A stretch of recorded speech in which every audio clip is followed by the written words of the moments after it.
Hello and welcome to the Wild Wonder podcast, where we seek to democratize and demystify holistic wellness practices by speaking with today's leading practitioners. Today, we have shadow worker, medium, explorer of the Akasha, and conduit, Sophia Tran Hornyak. Welcome. Hi, thanks for having me. Thank you for being here. So I'm going to jump right in. I had been following you for a little bit on Instagram. And then the post that made me reach out to you was this one. And I know it's odd to hear your own words spoken back to you. You'll allow me. Sure. No, go for it. The intro. Here was the post. As a daughter of a Vietnamese Chinese immigrant, my heart deeply aches over what happened yesterday in Atlanta and of the rise in Asian American hate crimes. As I laid sleepless beside my daughter, I thought, what can I do? I've had my own bouts with seeming not that Asian, which, by the way, is never up for debate, period. As I moved past that, I decided I have something to say. This has to be talked about. As Asian Americans, we are constantly left out of the BIPOC conversation, and it has to change. So that was the beginning of a longer post, which I encourage folks to read. And it made me reach out to you, and I'll explain why. But first, for those that don't know, could you describe in your own words what happened in Atlanta that made you write that post? It's not necessarily Atlanta itself that happened. It's the buildup of what's been going on, I would say, with COVID, but even before that. When we talk about persons of color, it's always Black, Brown, Indigenous, and it's never Asians are never included in that. And I think part of that detriment is our own programming. If you know the histories of Asian Americans in the U.S., we've been silenced over and over again, and so within ourselves, we're kind of told to keep our head down, work hard, don't make a big fuss. But I think it's working to our detriment, and we become the butt of the joke. And since COVID, we're seeing these hate crimes on the rise and still being left out of the conversation. We're there, to support everybody else. Not all of us. You kind of can't group everybody together, but I feel like no one's speaking up on us. But that starts with ourselves. We have to be able to speak up too. And so I just got frustrated.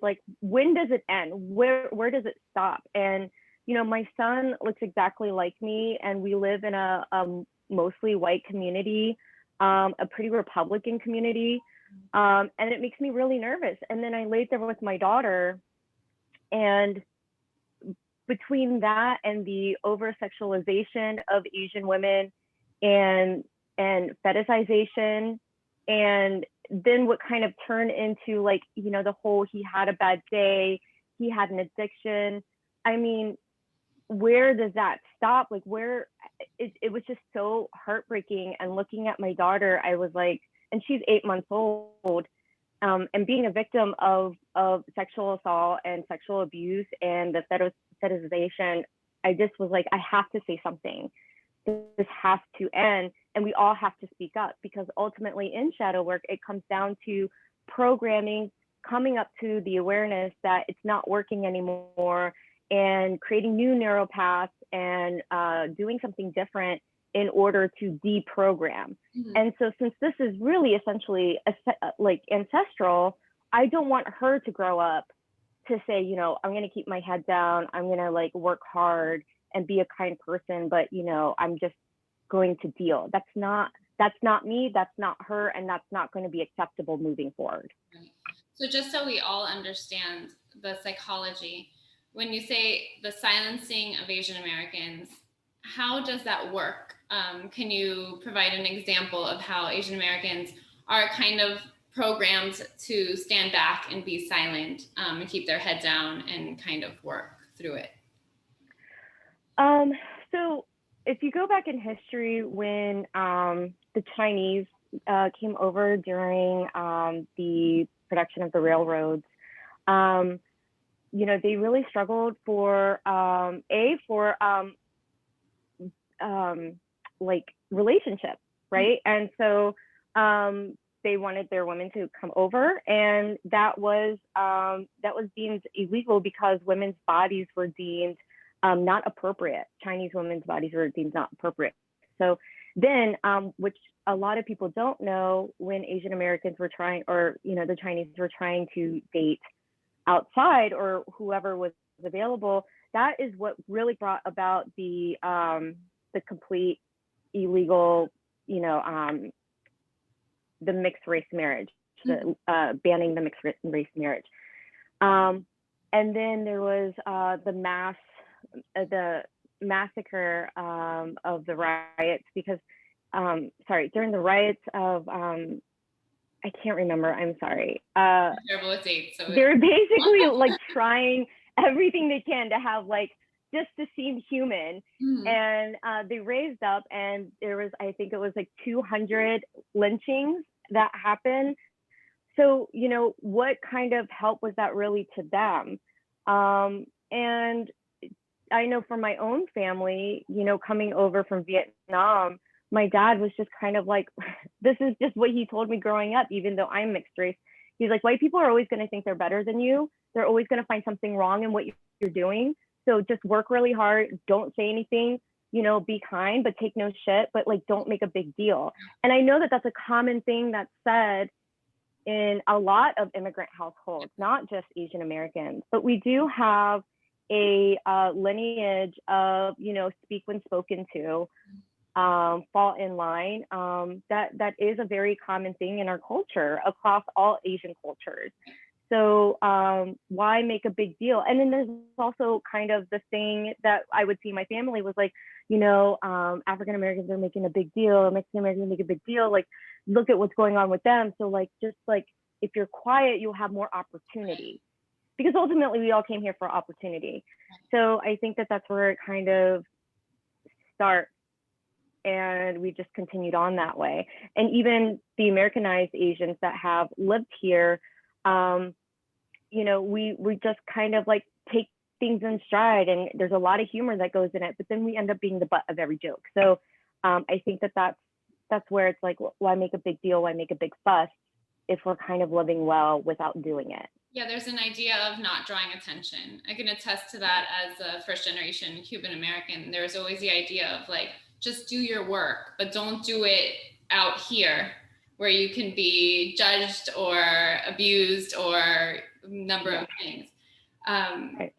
And just so we understand your background, I don't normally go into guest background, but you did say that your father is Chinese, Vietnamese? Vietnamese Chinese, yeah. Vietnamese Chinese. And your mother is from where?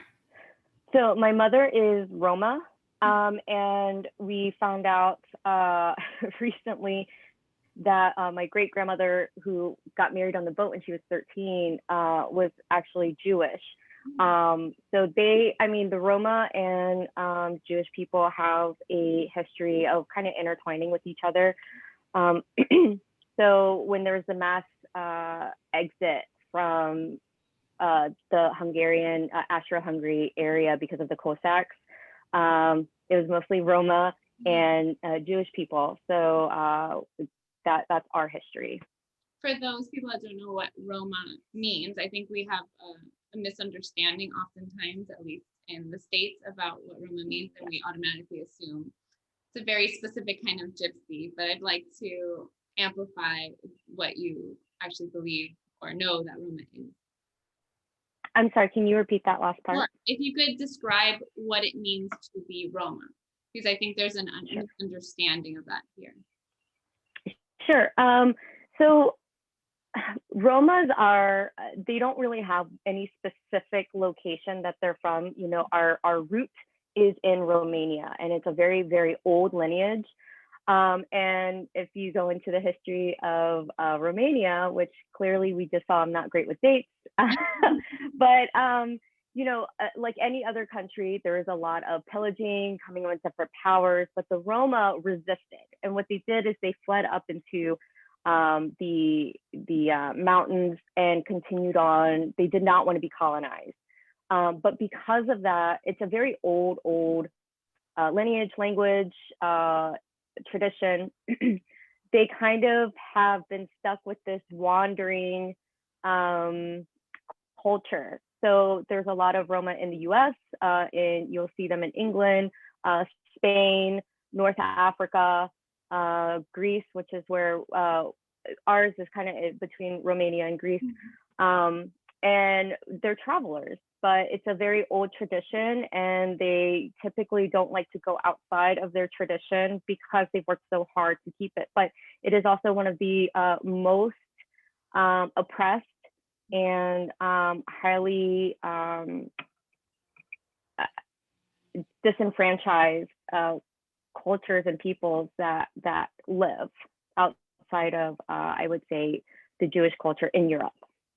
I think there's a great honor in that. It sounds like the core of their belief system is a denial of empire and being the ultimate ruler of how they live and what they believe, and holding on so strongly to their own belief system and their own history and their own roots and their own ancestors, to the point that they're willing to sacrifice, kind of blending in and doing what everybody else is doing to get along. Yeah, and sacrifice opportunity. I mean, really. And, you know, growing up, we grew up extremely poor. I grew up in a one-bedroom shack half of my life. We lived in a trailer the other half, you know, because the blending in doesn't work. And it's funny coming over here, my grandmother was like, we blended with other people that were also, it's more of a tradition and a culture match than anything else, versus like, let's just work it out and try to be like everybody else. And I think that for me, it works out because I have one side of my lineage that is very, very traditional and very proud of their culture, but will keep their head down and you know, go for opportunity. And then I have another side of my culture that is like, no, fuck that. Like, let's just speak about it, you know, do you. So I think it puts me at a very unique perspective. Yes. And then, but here in the United States, when those two groups of people meet, they, I guess, they kind of combine because they're both outsiders. They can't become part of the main society. And so they find these bonds through each other. Right. Yeah. And I would say because of that, you know, I definitely felt like a complete outsider my whole life.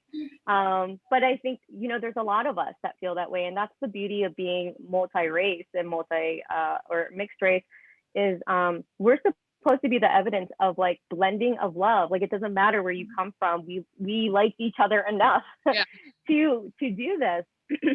So it's tough when we're seeing all of this stuff happen in the world that is heartbreaking and gut-wrenching, and then to be in a place of where do I stand, where do I fit in, because I know for a fact that most people of mixed race don't fully fit into one or the other. So we kind of feel like we're on this line, and unless you find someone else that has the exact same match as you, you're always going to feel that way. So I think that's what I meant in my post was I wasn't sure if I could say anything, because even in my own culture with Vietnamese people, even though I spoke Vietnamese, went to school, learned how to read and write, because I don't look Vietnamese, I would always get like, I mean, aunties are aunties, but aunties will definitely put you down and make you feel terrible about yourself. And I didn't fit. I wasn't Vietnamese enough. I was like, my face was too round or too like American. It wasn't round enough. I wasn't slim enough. So it just like kind of put me in this place, like, what do I say? But you have to say something. Right. You have to stand up, and this has to stop. And when I look at my children, it doesn't matter how I feel or what I've gone through. It matters for what is left for them. Yeah, it's a way of seeing, if we could begin to see ourselves as the bridge, I think that's the great power in these mixed perspectives, correct? Because so often the conversation happens where like, okay, there's Black Lives Matter, and then there's like the Asian American Pacific Islanders, and then there's the Cuban Americans, and then there's the X, Y, and Z. So it works against us to continue to put each group in their box. One of the great things I saw, at least in my community, was there's always been a split between Haitians and Cuban Americans. And that happens because Cuban Americans get more immigration rights, to put it in an easier way. And so there's always been some tension between the two groups. And then during the last election, for the first time, at least in my life, I saw the two groups come together in the street. And I'm like, this is it. This is how you fight empire. This is how we get ahead, and not by continuing to split hairs and put everybody in their box. It's by actually coming together and see our similarities and how we're all oppressed, in this system. Yeah, I think that the more we separate ourselves, the more we're missing the bigger point. And especially in spirituality, when we talk about polarities and the unification is what we're trying to obtain, right? So when we continue to separate ourselves outside of what the main point of what we're trying to do, it's just going to create more fighting amongst ourselves, which is what we're seeing. Asian Americans, the wealth gap between Asian Americans is the highest gap between all immigrants. And so what we're doing is we're literally watching Asian Americans and African Americans in the same neighborhood, in the same situations, fighting over resources. So the more we continue to separate ourselves, the more they win, because they want us to fight amongst ourselves, though we don't unify, so that's the bigger scope of it. And so I think that it's unique to be in my situation, or anyone else that's mixed race, to see this, and the conversations that I have with my friends that are mixed race, or persons of color versus my white friends, is completely different. There was a lot of code switching, and there's a lot of creating safety, and I feel like that's exhausted its time. Absolutely. So how does that, so I'm trying to build the parallel between spiritual practices, right? So you have a mother that's Jewish and Roma, and you have a father that's Vietnamese, Chinese, and with those two ancestries and those two lineages, there's different belief systems, there's different cultural norms. And how do you experience these two worlds? And secondly, how do you bridge the gap? How do you bring them together? Sure. So I had a very interesting childhood. It was definitely filled with trauma, and the majority, I was given up the day I was born, and my grandmother is the one who came to get me. So I was raised majority of the time with my grandmother, and she was initiated in her people's magical lineage. There was never really a name to it. It was just what we did. Now, all of us have this ability to speak to spirits, and that was very normal in our house, to wake up and talk about our dreams, or what we saw, or who we talked to, or it was very normal. But that was something she was like, that we can't talk about this outside of the house, because my grandmother would say, like, you don't know who actually wants a piece of your hair. So she was just saying, essentially, you don't know who's out there doing stuff. You don't know who's out there that has this ability, and you don't know who's going to oppress us because of this ability. So like, keep it in the house. But each generation, somebody kind of gets picked, and I was chosen mostly because I could see things, I could speak to things, I knew when things were going to happen, and it used to terrify me as a kid. I mean, I slept with my grandparents till I was 12 because I was so terrified of everything. When you have things speaking to you and telling you things are going to happen, and you can see things physically, it's very terrifying. So my grandmother thought it was important that I get that under control. And she taught me the practices of candle magic, of clearing, of banishing, of speaking with spirit, dream work, that sort of thing. But it caps at a certain amount because it's her lineage. Right. With my dad, he's an interesting guy. He was trained in the foothills of Hue by a foot doctor. So he saw all sorts of weird stuff. His foot doctor essentially is like a root worker that also works with spirit as well.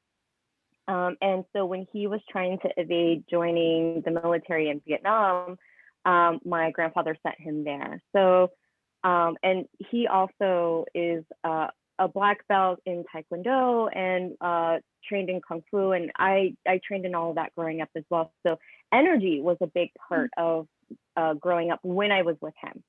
So he taught me how to walk in a room and switch the energy in the room, which again, to a 14-year-old is like, why are we talking about this? I want the new Limp Bizkit CD. What are we? but looking back on it, it's so cool, you know, like, so I hit my teens. I left home when I was 16. You know, I kind of shut things down because it was too intense. In my early 20s, it came back with a force. It was like, basically like, you cannot ignore us. I had a dream and it brought me to a Botanica in Philly. And that's where they taught me even more about, I learned some about Santeria. I learned some about hoodoo. I learned more about candle magic. I learned more about, you know, manifestation and drawing and all of that stuff. And I was lucky enough to have an adopted mother who is Puerto Rican, and her lineage is Santeria, but she taught me about the Akashic records. And I didn't really understand, like I had been there, I knew it, I didn't really click the concept until my 30s.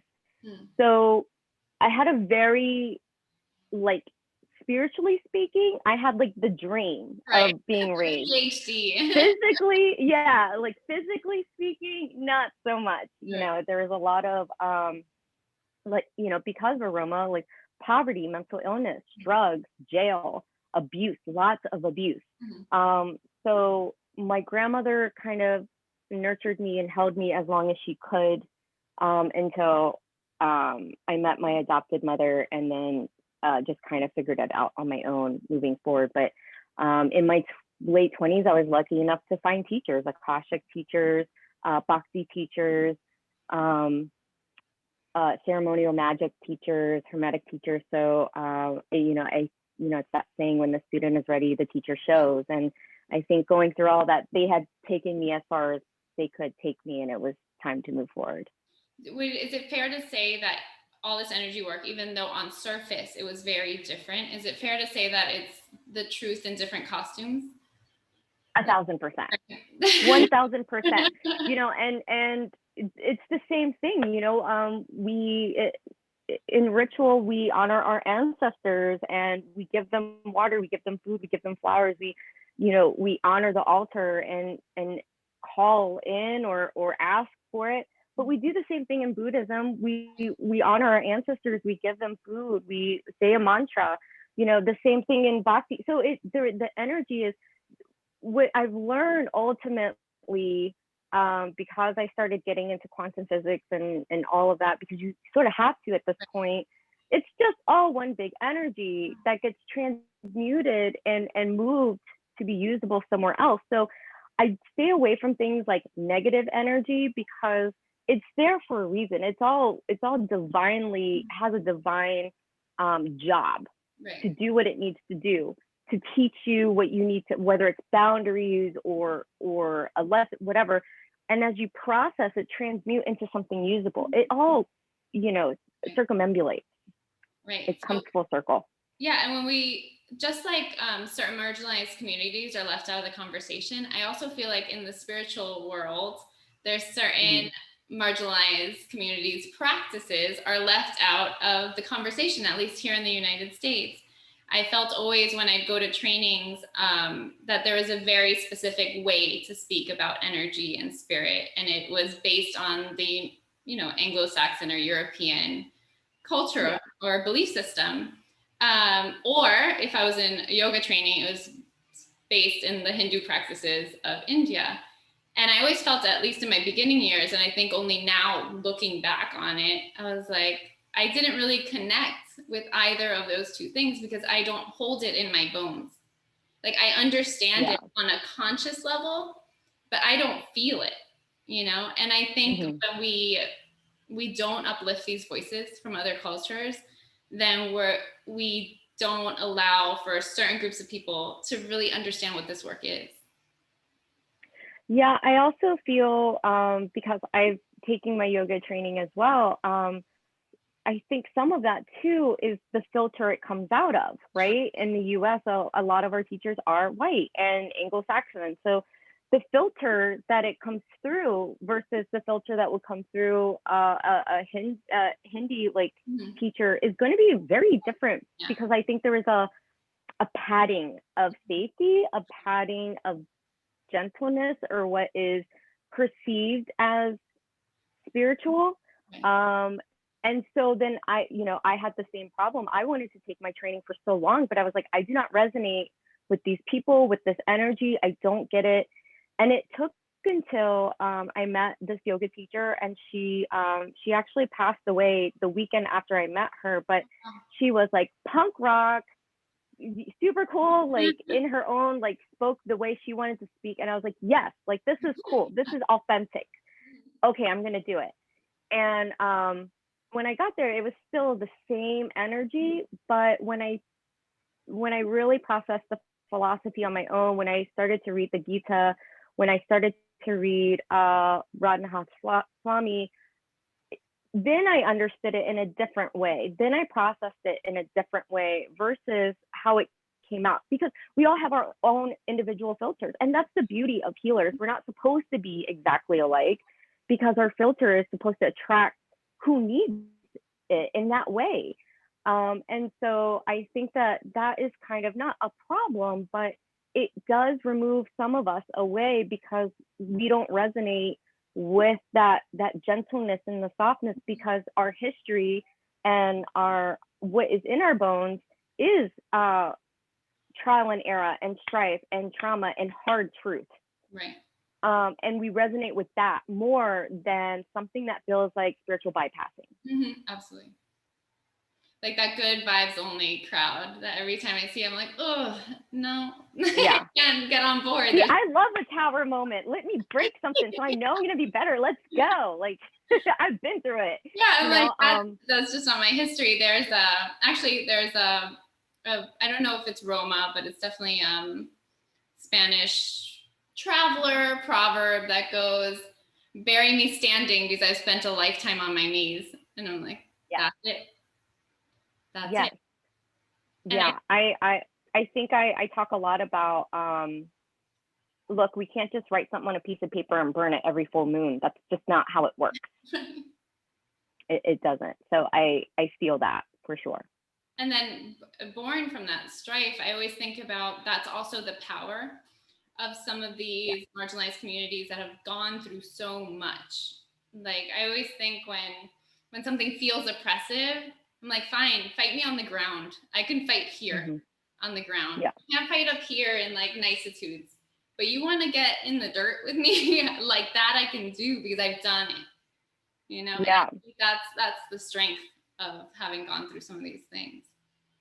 I think that something I heard my teacher say when I was doing my Bhakti training was um, the a person was like, I just believe that nonviolence is more important, and he said it's not nonviolence, it's the fact that you can create violence, but you choose nonviolence. So meaning like we can come to another way, but it means that I won't necessarily use my strength. And in Kabbalah, the pillar of, or the sphere of strength is right across the sphere of mercy.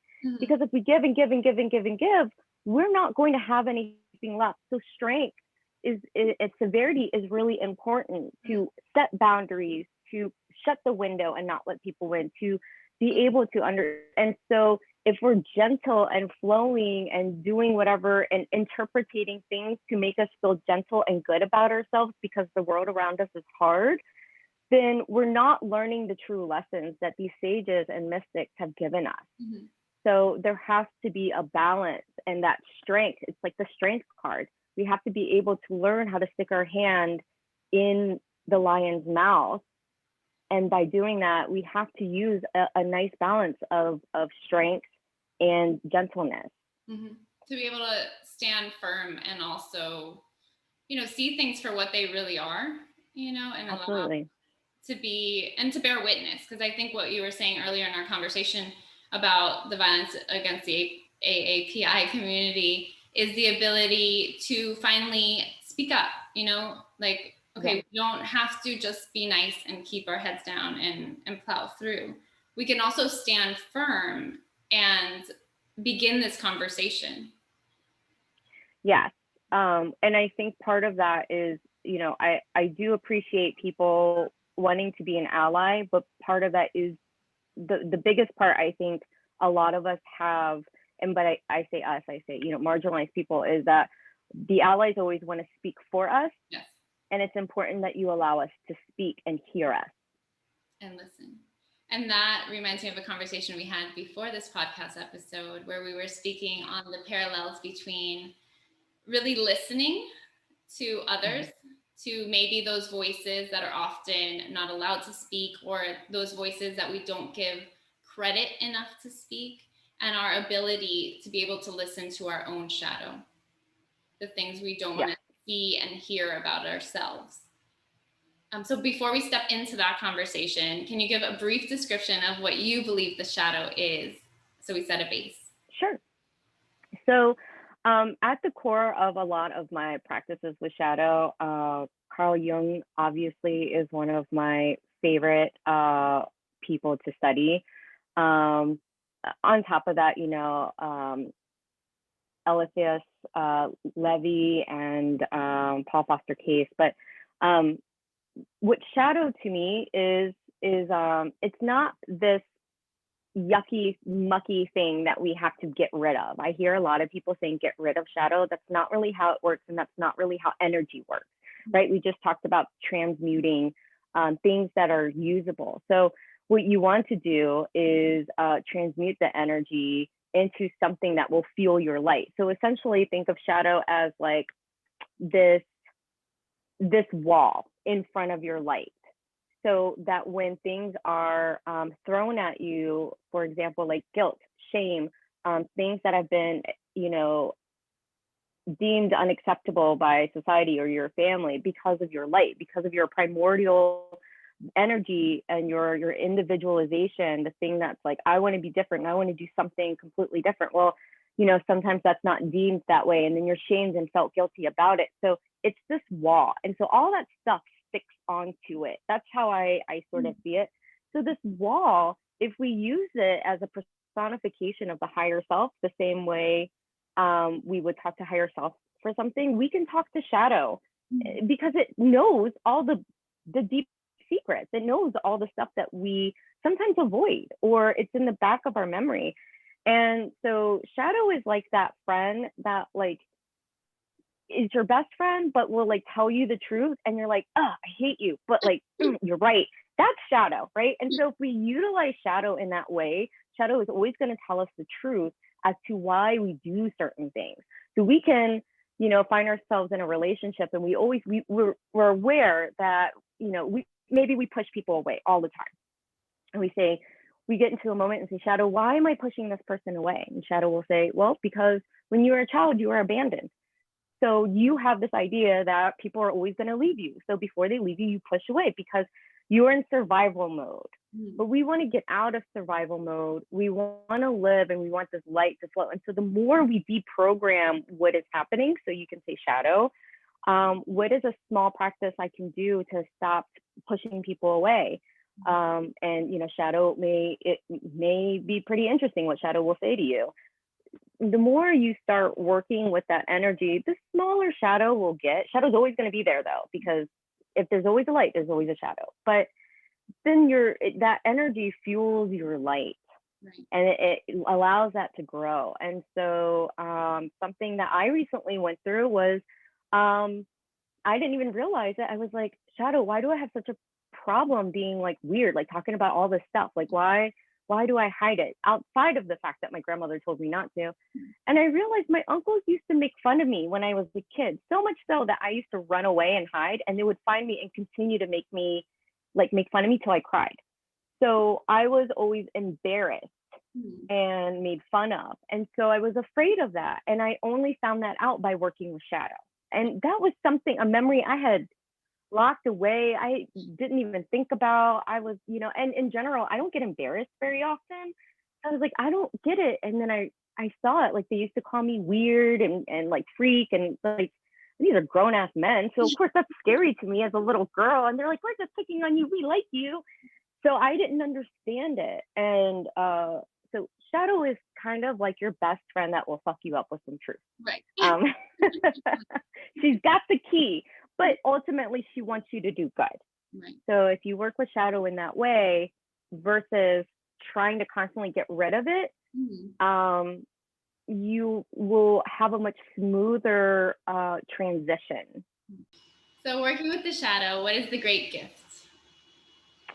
The great gift, I would say, is a faster track and clearer insight into what is blocking or what it is that you need to unravel in order to really touch in and shine with your divine light. I think if we are avoiding the truth, we're never going to be able, or it's a longer route to find the answer or the way. I mean, it's never going to be cut and dry. It's just not. And it's always going to be a process. Even once you've learned the lesson, we have to turn and start exercising the belief itself in the face of whatever issue it is. So it does take time regardless. So when I say fast track, it's not like, here's the answer. There are enough people out there with custom design shadow work prompts that, sure, they work, but there's integration that goes into that. There's creating the neuropaths, and like any other road, you have to walk it a few times before that path is created. So I think when you work with shadow and you see that it's not afraid, you do let go of a level of fear, of film of fear, if you will, when you open that brand new peanut butter, right? Because you're not so afraid of this thing that's deemed dark and gross and scary, because it's not. It's just protecting your light. Right. And there is an avoidance for a lot of people with shadow. Yes.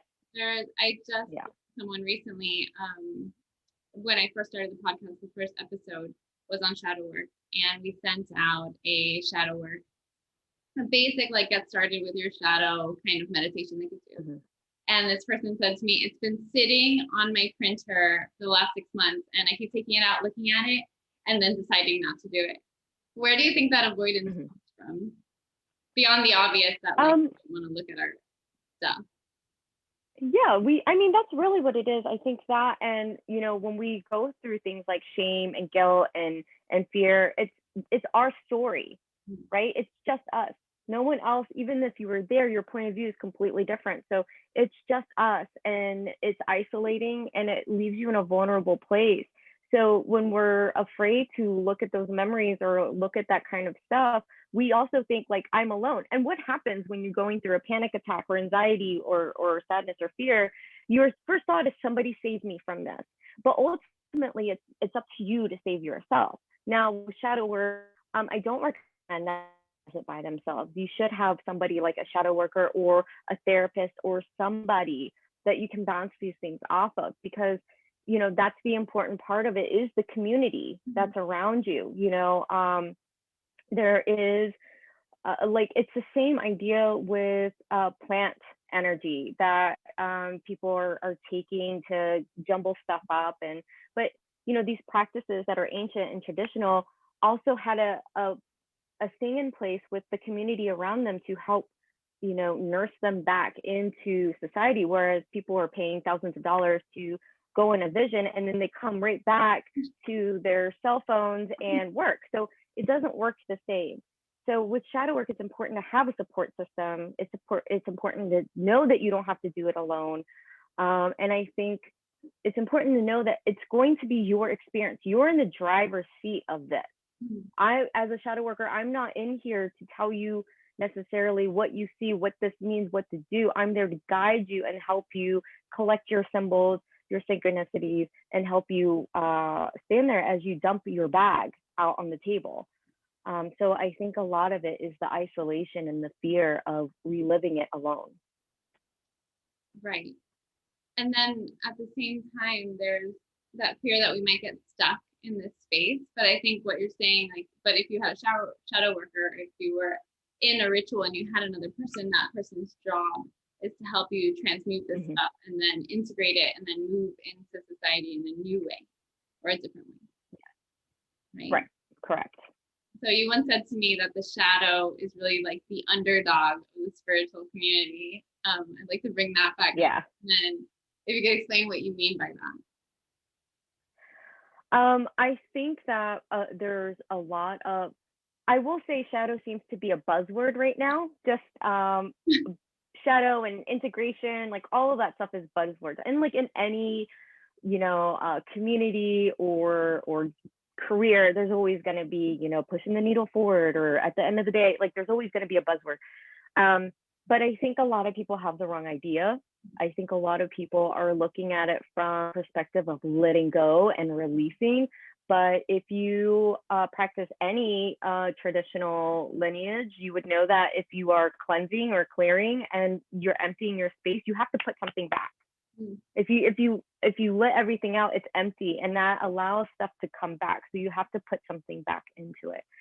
And so I think that people use it as a buzzword, but they completely misunderstand the point of shadow.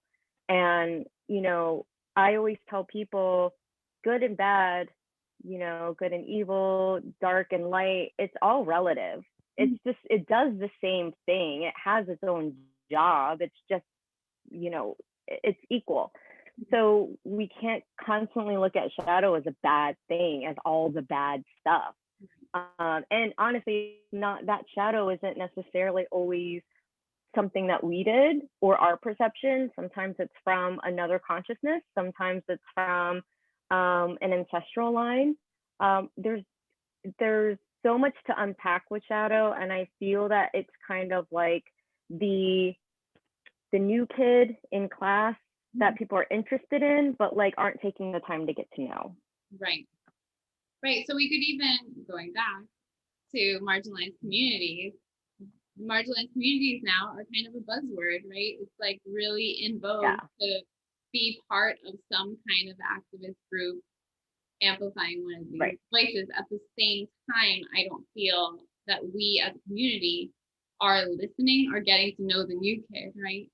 Especially if they weren't part of our lives up until this point.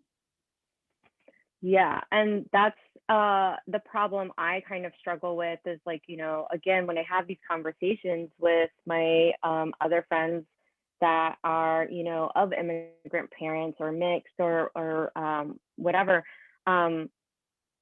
we kind of feel like this isn't new. This isn't new to us. Where were you? Like, just because it's new to you, it's kind of like almost, some of it is performative, and then some of it, which really is disgusting to me, is almost like a collecting. There's a lot of collecting going on. And what I mean by that is like, now I really want to have these people work for me. Now I really want to speak out on it. Now I want to, and it's like growth. And I know that maybe the intention isn't there to be that way, but we notice it. We see it. So, now we have a new Spanish yoga teacher. Like that kind of stuff is really icky and gross.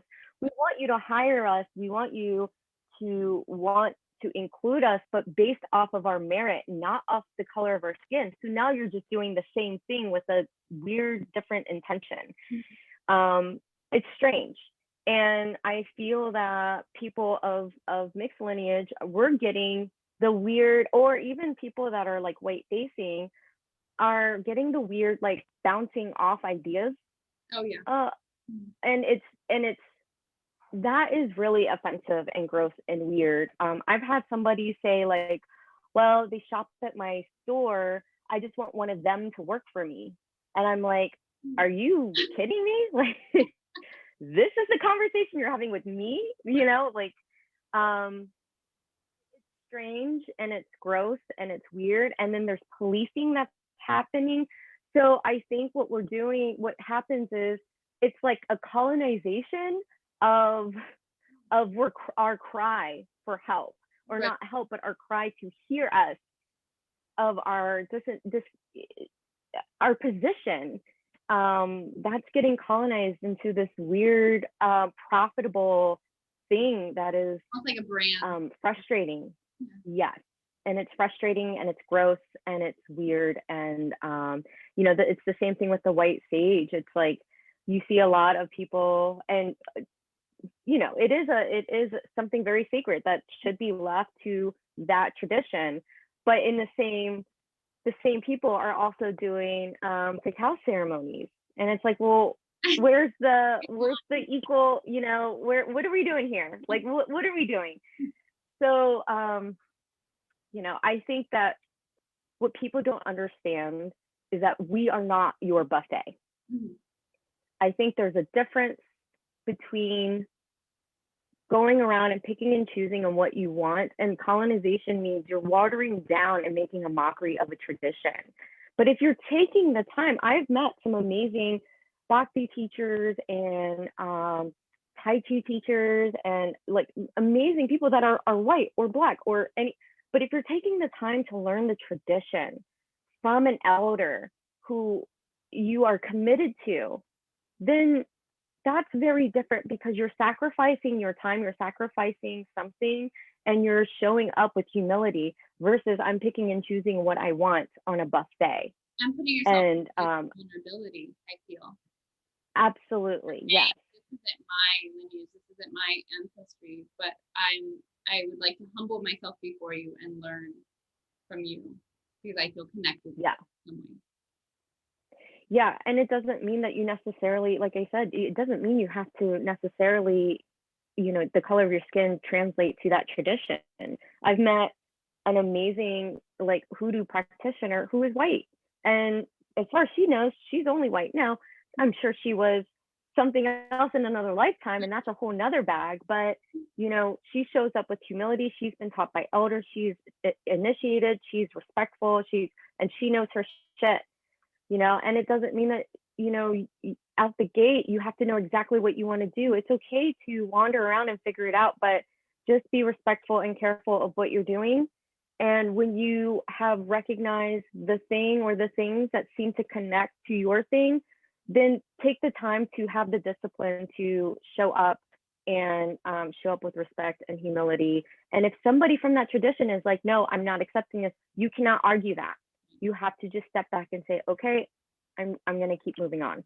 But it's a sacrifice for a sacrifice. Right. And I think this is the greater shadow of our collective. This is the ugly part we don't want to look at. I think a lot of people are cool with being performative, or like, picking and choosing and kind of trying things on, but we don't want to get into the muck of this collective shadow. Can you speak on how our ability to connect with our own shadow could then translate to how we connect with our collective shadow, and how we show up really for others in this arena? Can you repeat that question again? It just kind of marked out a little bit. So this speaks to the greater collective shadow, these parts of ourselves as a society that we don't want to look at, because it makes us uncomfortable, and people don't want to be vulnerable and humbled before it. Can you speak to our own practice of really being able to listen to our own shadow, and how that can help us better show up in the collective and be a listening ear to these marginalized communities and these bigger conversations that we aren't having? Yeah, I think that, if you have a meditative practice, or even a ritual practice, I would implore you to find the tunnel in your heart and walk through it to meet shadow, because that's where shadow lies. Introduce yourself to shadow and just ask shadow, where is it that I struggle to be the student in my life? And where is it in the collective good that I struggle to be taught? where have I assigned myself the position of underdog, whether it's by my own accord or somebody else, and what people or who in my life do I assign that position and why? What is the common denominator? Because really it's all a reflection of ourselves is what we're trying to avoid. I think that in general, there's so much at our fingertips and we're so used to having so much information and it's so quick that we're not giving ourselves the time to learn and to have discipline and take lessons and learning seriously. So, you know, where is it in my life that I'm not taking the time to learn? And where can I apply that in my material life? I think that it's absolutely not something we promote as a culture, right? To be the student, to be humble, to be truly vulnerable and not performatively vulnerable. I think to really get down deep into the shadow. This is probably a conversation that could go on for another 2 hours. But what I really wanted to do was create a base for people to really begin to question who it is they truly listen to, who it is they hold in high enough regard to be a teacher for them, and how that parallels to their ability to honor and be humbled before their own shadow and take their shadow on as a teacher. And I thank you for sharing your wisdom with us and for allowing us to hear your perspective, because I think it's much needed. But before I let you go, I would like everyone to know where they're able to work with you, because I just had my first Akashic Records reading and it was brilliant. I want to say it blew my mind, but it really blew my heart. That's what I actually felt. I don't know if I can put into words what happened. I mean, I could, but it would do a disservice. What I really felt was a deep-seated relief and rootedness at the end of it. And so thank you for that. And I want other people, thank you for trusting me. of course, to experience that too. So where can they find you? So I'm on Instagram at Divine Void Botanica. You can go to my website, divinevoidbotanica.com. On the face of the website, I have a whole thing on shadow and how you get started. So if you are, you know, you've heard of it, but you're not sure what it is, I implore you to check that out. I'm not a fan of calling it shadow work, because that, you know, that work is something you do in order to survive, and I want us to live. So I like to call it communing with shadow. Under my products and services, I do Akashic readings, but I do a communing with shadow one-on-one. Through April, it's actually on special for $120 for 2 sessions. So we do your initial session where we talk about what you're trying to work through. I do a intuitive session to see what spirit has to say, and then I walk you through a theta meditation and energy work, so you can meet with shadow and speak with shadow. And then we do some homework, and then we meet again and do the same thing.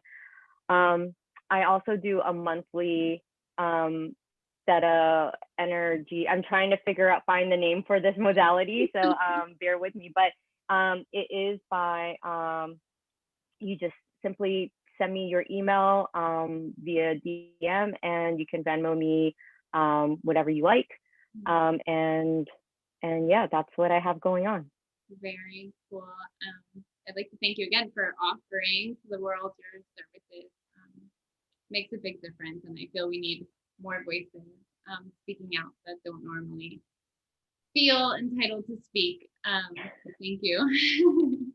Thank you so much for having me. This has been great, and yeah, I'm excited to. I hope, you know, I give somebody some insight, or at least feel less alone out there. Yes, and this is just the beginning of a greater conversation. So I want to encourage people that have listened to this podcast and have more questions to please reach out to one of us. You could find Sophia at divinebotanica.com, and you could find me at wearewildwonder.com. So thank you. This was great. Thank you so much. I really appreciate it. Of course. See you soon.